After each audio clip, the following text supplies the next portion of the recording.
Hello दोस्तों, good morning. और आप सभी का अगेन वेलकम है मेरे अपने यूट्यूब चैनल पे। तो जैसे हमने देखा था लास्ट वीडियो में कि रजिस्ट्रेशन फॉर्म और लॉगिन फॉर्म को हमने स्टैटिक बनाया था। तो आज हम देखेंगे रजिस्ट्रेशन फॉर्म जो है वो डायनामिक हम कैसे क्रिएट करेंगे। तो इसमें सबसे पहला स्टेप आपको करना है कि आपको एक सबसे पहले व्यू मॉडल बनाना पड़ेगा। तो ये आप देख सकते हैं व्यू मॉडल है। ये हमारा क्लास है रजिस्ट्रेशन रिक्वेस्ट करके, और यहाँ पे वही फील्ड को आपको डालना है, रखना है जो आप यूआई से फॉर्म में डालेंगे। तो जैसे हो गया full name, address, mobile number, email, roles और पासवर्ड। तो ये आपको यहाँ पे डिफाइन करना है व्यू मॉडल बना के क्लास में। तो पहला स्टेप तो ये हो गया। उसके बाद से सेकंड स्टेप आपको क्या करना है, एक इंटरफेस बनाना है। ये इंटरफेस, जैसे मेरा इंटरफेस का नाम है रिपोजिटरी, ठीक है। तो ये आपका हो गया, एक इंटरफेस बनेगा रिपोजिटरी। और इस रिपोजिटरी का इम्प्लीमेंटेशन के लिए आपको एक सेपरेट क्लास बनाना पड़ेगा, सर्विस बनाना पड़ेगा। तो ये रहा मेरा सर्विस। सर्विस के अंदर ये मेरा रहा रिपोजिटरी सर्विस। उसके बाद इस क्लास को क्या करना है, इनहेरिट करना है जो आपने इंटरफेस बनाया है उससे। तो ये मैंने आई रिपोजिटरी बनाया था, तो इस क्लास को मैंने इनहेरिट किया आई रिपोजिटरी से। उसके बाद थर्ड स्टेप होगा आपका, ये आई रिपोजिटरी और ये रिपोजिटरी सर्विस को program dot C S file में आपको रजिस्टर करना है। तो program dot C S file में मैं आपको दिखाऊं तो ये वाला जो कोड है, builder dot services dot ed scope I repository, और साथ में ये हमारा रिपोजिटरी सर्विस, ये हमारा सर्विस हो गया, ये हमारा रिपोजिटरी हो गया। तो ये आपको इस तरह से डिफाइन करना है, मतलब इसको रजिस्टर करना है एज ए सर्विस, कहाँ पे, program dot C S file में। ये चीज हो गया। उसके बाद से इंटरफेस में क्या करना है आपको, ये सिग्नेचर मतलब कि मेथड को आपको डिफाइन करना है। तो आप देख सकते हैं ये टास्क, ये हमारा रिस्पॉन्स बॉडी है, ये हमारा रिक्वेस्ट बॉडी है, ये हमारा पैरामीटर्स है रजिस्ट्रेशन, और ये हमारा मेथड है, मतलब रजिस्ट्रेशन ये हमारा मेथड है। तो ये आपको यहाँ पे मेथड डिफाइन करना पड़ेगा। उसके बाद इसका इम्प्लीमेंटेशन कहाँ पे है, सर्विस में, रिपोजिटरी सर्विस में। ये हो गया आपका। तो ये आप देख सकते हैं प्राइवेट फील्ड मैंने यहाँ पे रखा है। तो आपको ये भी इसी तरह आपको करना है। इसमें मेन है आपका ये कंटेक्स्ट, डीबी कंटेक्स्ट रहेगा आपका। आपका यूजर मैनेजर रहेगा जो कि यूजर को मैनेज करेगा। रोल मैनेजर रहेगा जहाँ पे रोल क्रिएट्स होगा। उसके बाद से यहाँ पे आपका एक कंस्ट्रक्टर बनेगा, और हर एक का इंस्टेंस आपको यहाँ पे पास करना पड़ेगा। जैसे ये वाला कंटेक्स्ट है, कंटेक्स्ट इक्वल टू ये कंटेक्स्ट, ये वाली कंटेक्स्ट, और इसको मैंने पास किया यहाँ पे। तो ये इस तरह से आपको पास करना पड़ेगा हर एक के लिए, ये कंटेक्स्ट के लिए भी, यूजर मैनेजर के लिए भी, और रोल मैनेजर के लिए भी। तो ये चीज आपको करना है। उसके बाद एक्चुअल में यहाँ पे मेरा इम्प्लीमेंटेशन है मेथड्स का, रजिस्ट्रेशन मेथड का। तो यहाँ पे मैं आपको समझा देता हूँ एक्चुअल में क्या कर रहा हूँ। ये एक वेरिएबल मैं ले रहा हूँ, यहाँ पे चेक कर रहा हूँ कि मेरा जो यूजर्स टेबल है वहाँ पे अगर ऑलरेडी पहले से कोई ईमेल है, अगर वो ऑलरेडी एग्जिस्ट करता है तो वो हमारा इस वेरिएबल में स्टोर होगा, एग्जिस्टिंग ईमेल में। उसी तरह एग्जिस्टिंग मोबाइल नंबर एक वेरिएबल है, इसमें मैं स्टोर कर रहा हूँ यूजर्स टेबल में। अगर ऑलरेडी पहले से इंसर्टेड हुआ है कोई मोबाइल नंबर, तो वो मेरा यहाँ पे इंसर्ट होगा, उसको मैं इस वेरिएबल में रख रहा हूँ। उसके बाद से दोनों को मैं चेक कर रहा हूँ, एग्जिस्टिंग ईमेल और एग्जिस्टिंग मोबाइल। अगर वो नल नहीं है, मतलब कि इसमें डेटा है, डेटा है तो ये आपको मैसेज क्या शो करेगा, ईमेल और फोन नंबर ऑलरेडी एग्जिस्ट।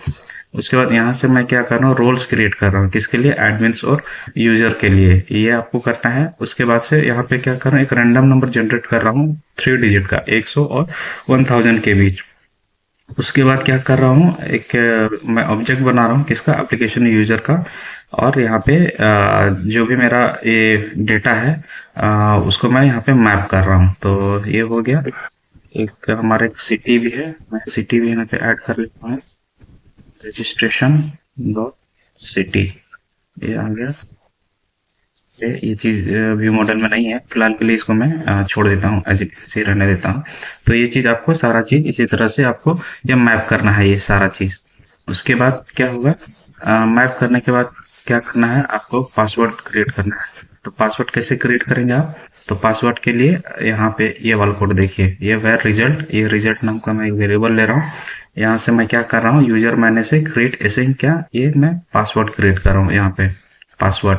उसके बाद नेक्स्ट मैं क्या कर रहा हूँ, अगर ये रिजल्ट मेरा सक्सीड नहीं हुआ, मतलब कि पासवर्ड अगर क्रिएट नहीं होता है, तो ये आपको एरर देगा with proper message, please check the details.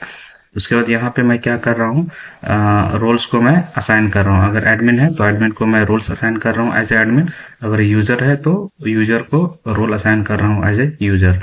उसके बाद लास्ट में मैं क्या कर रहा हूँ, यहाँ से सिंपली रिटर्न कर रहा हूँ कि फुल नेम, ईमेल और मोबाइल नंबर, ये 3 चीज यहाँ से मैं रिटर्न कर रहा हूँ। तो ये चीज आपको करना है। उसके बाद से नेक्स्ट स्टेप क्या करना है आपको, कंट्रोलर में ये जो मेथड है रजिस्ट्रेशन सर्विस जो है उसको आपको कॉल करना है। तो आप जाएंगे कंट्रोलर में, कंट्रोलर, ये हमारा कंट्रोलर हो, होम कंट्रोलर। और होम कंट्रोलर के अंदर आप देखेंगे तो यहाँ पे मेरा एक 2 रजिस्टर है, एक रजिस्टर ये और ये।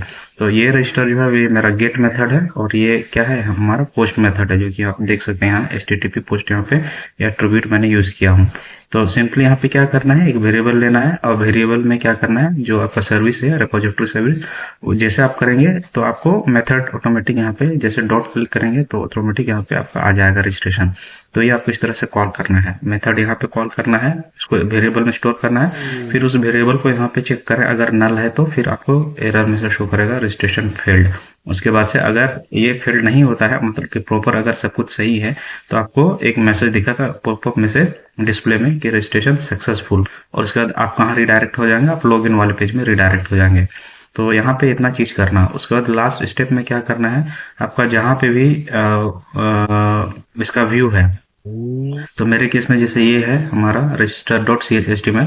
तो पहला काम तो ये आपको करना है, यहाँ पे मॉडल आपको पास करना है, जैसे मैंने यहाँ पे पास किया @मॉडल। उसके बाद ये आपका प्रोजेक्ट का नाम, उसके बाद ये फोल्डर का नाम, और इस फोल्डर के अंदर कौन सा आपका व्यू मॉडल है, ये मेरा व्यू मॉडल है रजिस्ट्रेशन रिक्वेस्ट। तो हुबहू आपको ऐसे ही पास करना। उसके बाद से फॉर्म टैग के अंदर आना है और फॉर्म टैग के अंदर सबसे टॉप में यहाँ पे आपको एक्शन का मेथड डिफाइन करना है, जो कि मेरा रजिस्टर है। आपका कंट्रोलर का नाम डिफाइन करना है, देन आपका मेथड यहाँ पे कौन सा है, चूंकि सबमिट कर रहे हैं फॉर्म तो यहाँ पे ऑटोमेटिक है कि यहाँ पे पोस्ट मेथड होगा, तो पोस्ट आपको देना है मेथड में। और एनसी टैग में आपको लिखना क्या, मल्टीपार्ट स्लैश फॉर्म डाटा, मतलब ये इमेजेस के लिए है ये चीज। उसके बाद से क्या करना है कि जहां पे भी आपका लेवल और इनपुट है, हर एक में आपको SP4 करना है। SP4 अगर लेवल के लिए मैं फुल नेम के लिए तो ये फुल नेम हो गया, SP4 जैसे इनपुट के लिए तो ये भी फुल नेम हो गया। यहाँ पे क्या करूँ, वैलिडेशन, तो वैलिडेशन के लिए भी मैं यूज करूँ क्या, SP validation for full name. उसी तरह एड्रेस के लिए लेवल में भी आपका होगा SP4 एड्रेस, इनपुट के लिए भी SP4 एड्रेस, और स्पैन टैग के अंदर इसके लिए वैलिडेशन फॉर एड्रेस। तो हर एक के लिए आपको सेम वैसे ही करना है। जैसे ईमेल के लिए भी मैं SP4 यूज किया हूँ लेवल में, SP4 ईमेल के लिए यूज किया हूँ इनपुट में, फिर वैलिडेशन के लिए भी मैं यूज किया हूँ SP वैलिडेशन को। तो हर एक के लिए आपको ऐसे ही करना है। मोबाइल नंबर में भी आप देख सकते हैं, रोल्स में भी और पासवर्ड में भी। लास्ट एक यहाँ पे आपका आता है जहाँ सबमिट का बटन, जैसे ये आप देख रहे हैं रजिस्टर एक बटन है, तो इसमें आपको क्या करना है, एक वैल्यू सेट करना है। ये आपको लिखना है वैल्यू इक्वल टू सबमिट, ये तो रहेगा ही रहेगा, टैब इक्वल टू सबमिट, साथ में आपको वैल्यू इक्वल टू सबमिट भी यहाँ पे करना है। तो चलिए एक बार इसको हम रन करते हैं और फॉर्म सबमिट करके देखते हैं कि एक्चुअल में मेरा सक्सेस का मैसेज आता है कि नहीं, और डेटाबेस में भी चेक करके हम बताएंगे कि एक्चुअल में मेरा रजिस्ट्रेशन हो रहा है कि नहीं। तो फिलहाल मैं रन किया हूँ एप्लीकेशन को और देखते हैं ये प्रॉपर तरीके से ये मेरा रन होता है कि नहीं। ये सक्सेसफुल रन हो गया है। अब ब्राउजर में ये चीज दिखना चाहिए रजिस्टर्ड।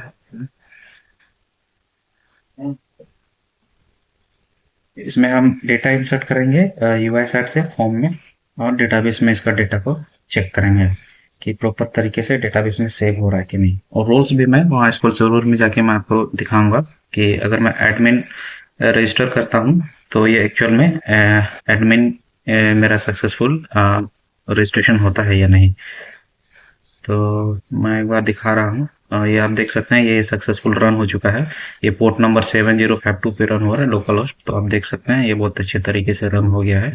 ये मेरा हेडर पार्ट है, ये मेरा बॉडी, और ये मेरा फुटर पार्ट है। तो चलते हैं रजिस्ट्रेशन में। तो ये आप देख सकते हैं रजिस्ट्रेशन में जैसे आप क्लिक करेंगे तो आपके पास 2 ऑप्शन मिलेगा, एक एडमिन और यूजर। सपोज मैं एडमिन मैं रजिस्टर करना चाहता हूँ अपने आप को, तो मैं एडमिन में क्लिक करूंगा। तो आप देख सकते हैं यहाँ पे क्या क्या आपको नेसेसरी फील्ड है जो आपको डालना है। तो सपोज मैं यहाँ पे डालता हूँ, उमेश डाल दिया, सो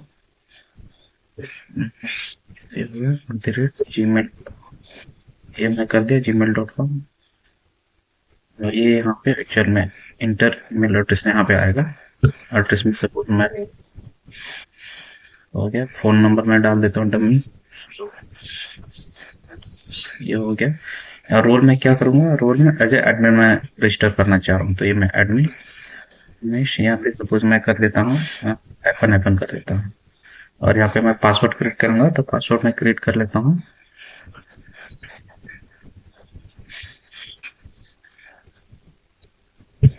ये चीज हो गया। उसके बाद से यहाँ से मैं क्या करूँ, सिंपली यहाँ पे रजिस्टर कर रहे हैं। तो आप देख सकते हैं यहाँ पे सक्सेस का मैसेज आया, रजिस्ट्रेशन सक्सेसफुल, मतलब कि रजिस्ट्रेशन सक्सेसफुल हो गया। उसके बाद साथ ही साथ हम कहाँ रिडायरेक्ट हुए, लॉगिन वाले पेज में रिडायरेक्ट हो गया। ये मतलब कि सक्सेसफुल हो गया। अब इसको चेक करते हैं कि एक्चुअल में ये हमारा डेटा सेव हुआ है या नहीं स्कूल सर्वर में। तो स्कूल सर्वर में चेक करते हैं। तो मैं स्कूल सर्वर में ओपन करता हूँ, उसके बाद फिर मैं आपको दिखाता हूँ कि एक्चुअल में यहाँ पे डेटाबेस में सेव हुआ है या नहीं हमारा डेटा एज ए एडमिन। तो ये है हमारा इस एम एस स्क्यूएल माइक्रोसॉफ्ट का स्क्यूएल सर्वर। ये ओपन हो रहा है। यहाँ पे हम देखेंगे डेटाबेस में चेक करेंगे, जो इसका जो डिफॉल्ट टेबल जो रहता है एसपी नेट यूजर्स, उस वाले टेबल में हमें मिलेगा ये सारा डेटा। तो थोड़ा सा वेट करते हैं, ये बस कुछ देर में ओपन ही होगा। तो ये आप देख सकते हैं ये ओपन हो चुका है। इसको मुझे कनेक्ट करना पड़ेगा। तो ये कनेक्ट करने के लिए बोलेगा। ये बहुत हैवी एप्लीकेशन होता है दोस्तों, ये स्कूल सर्वर। ये थोड़ा सा टाइम लेता है ये। बस थोड़ा सा वेट कर लेते हैं, बस ये हो ही गया है।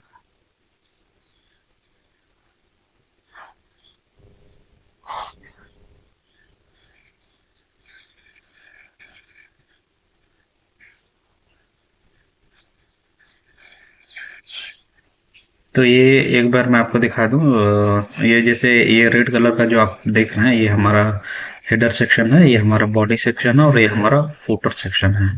ये हमारा लोगो है। ठीक है, ये हमारा पेजेस है। पेजेस बनेगा, होम है तो होम का पेज रहेगा, अबाउट है तो अबाउट का पेज रहेगा, गैलरी का पेज रहेगा, कॉन्टैक्ट का पेज रहेगा, प्राइवेसी का पेज रहेगा, और 404 मतलब कि ये एरर है, एरर का एक पेज रहेगा। इधर आप देख सकते हैं ये हमारा रजिस्ट्रेशन है, जहाँ से एडमिन और यूजर रजिस्टर कर सकता है। ये हमारा लॉगिन है। यहाँ पे क्या करेगा, जैसे क्लिक करेंगे तो इस तरह का ये लॉगिन का फॉर्म खुलेगा। यहाँ से यूजर और एडमिन क्या करेगा, ये अपने आप को ये लॉगिन कर सकता है। तो ये देख सकते हैं, इसको मैं कनेक्ट करता हूँ यहाँ से। तो ये हमारा एम एस एसक्यूएल सर्वर ये कनेक्ट हो जाएगा, और यहाँ पे डेटाबेस मुझे दिखेगा यहाँ पे। तो डेटाबेस में भी चेक करके मैं आपको दिखाऊंगा कि एक्चुअल में जो हमने रजिस्ट्रेशन के दौरान जो डेटा इंसर्ट किया था फॉर्म में, वो डेटा इसमें इंसर्ट हुआ है या नहीं। अगर यहाँ पे इंसर्ट हुआ है, दैट मीन्स हमारा सक्सेसफुल रजिस्ट्रेशन हो गया है। उसका रोल्स भी मैं चेक करके आपको दिखाऊंगा यहाँ पे डेटाबेस में। तो let us wait for some time. ये हो गया। ये आप देख रहे हैं डेटाबेस है। डेटाबेस में आपको क्लिक करना है, जितना भी डेटाबेस क्रिएट होता है इसी फोल्डर के अंदर आपको सारा डेटाबेस मिलेगा यहाँ पे। ये डेटाबेस है, ये एक्सपैंडिंग, ये मतलब अब ये एक्सपैंड हो रहा है, ये खुल रहा है। जैसे ये आप देख सकते हैं, जैसे दो मेरे केस में दो है। तो मेरे केस में ये वाली है, डेमो डीबी करके है, एक्चुअल इसका डेटाबेस है। तो इसको मैं एक्सपेंड करता हूँ। इसके बाद आपको जाना है टेबल्स में, और टेबल्स के अंदर आपको दिखेगा एसपी नेट यूजर्स, जो कि इसका डॉट नेट कोर का डिफॉल्ट टेबल होता है, आइडेंटिटी टेबल होता है। इसी आइडेंटिटी टेबल में ही हमारा जो लॉगिन और रजिस्ट्रेशन का जो भी डेटा रहता है वो इसी में इंसर्ट होता है। तो मैं आपको दिखाता हूँ, ये जैसे ही एक्सपेंड होता है टेबल, इसको मैं एसपी नेट रोल यूजेस करके टेबल होगा, उसमें मैं आपको दिखाऊंगा।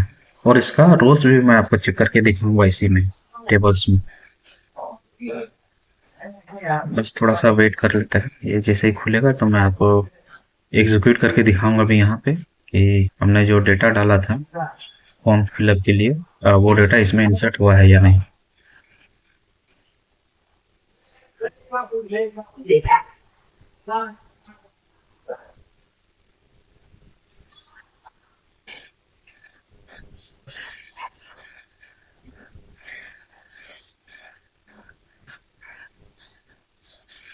ये देख सकते हैं। अब आपको जाना है कहाँ, एसपी नेट यूजर्स टेबल में। तो यहाँ पे आपको सिलेक्ट टॉप 1000 करना है।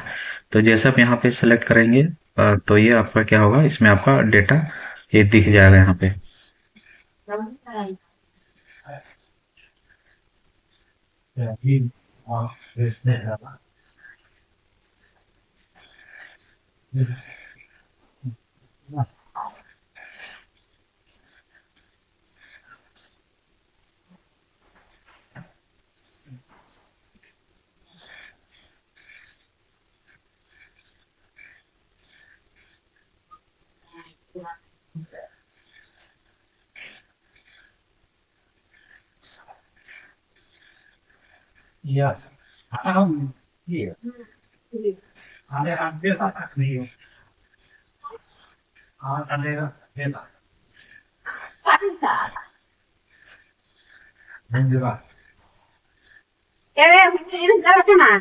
चलो हाँ।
तो जैसा आप देख सकते हैं, ये सेकंड नंबर का डेटा जो है वो परफेक्टली इंसर्ट हो गया है। आप देख सकते हैं उमेश हैफन अपने मैंने डाला था नेम में, एड्रेस मैंने डाला था बोकारो, ये यूजर नेम ऑटोमेटिक क्रिएट हो गया ये।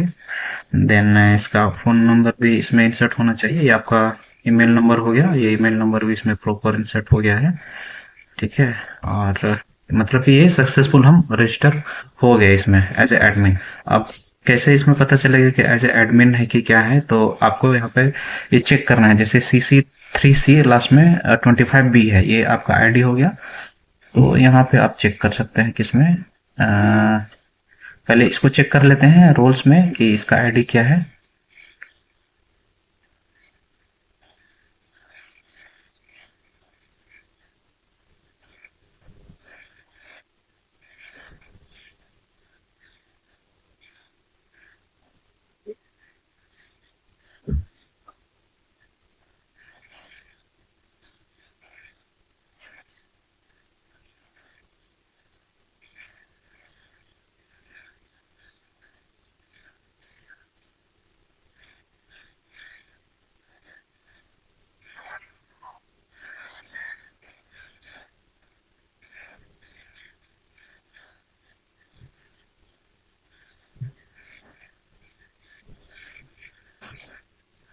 तो जैसा ये आप देख सकते हैं एडमिन के केस में क्या है, ये हमारा 0B है, 0B और लास्ट में क्या है F1 है। तो इसको मैं इससे करता हूँ, आप याद रखिएगा। ये क्या है एडमिन के केस में, एडमिन के केस में मैं यहाँ पे आपको दिखाता हूँ। जैसे OB लास्ट में 5 F1 है, F1 रोल्स आईडी यहाँ पे चेक कीजिए, लास्ट में F10। ये वाला क्या है, ये मेरा एडमिन है, ये एडमिन है, ये भी एडमिन है और ये भी एडमिन है। तो यहाँ पे मैं हम लोग का क्या है, ये CC3C करके है।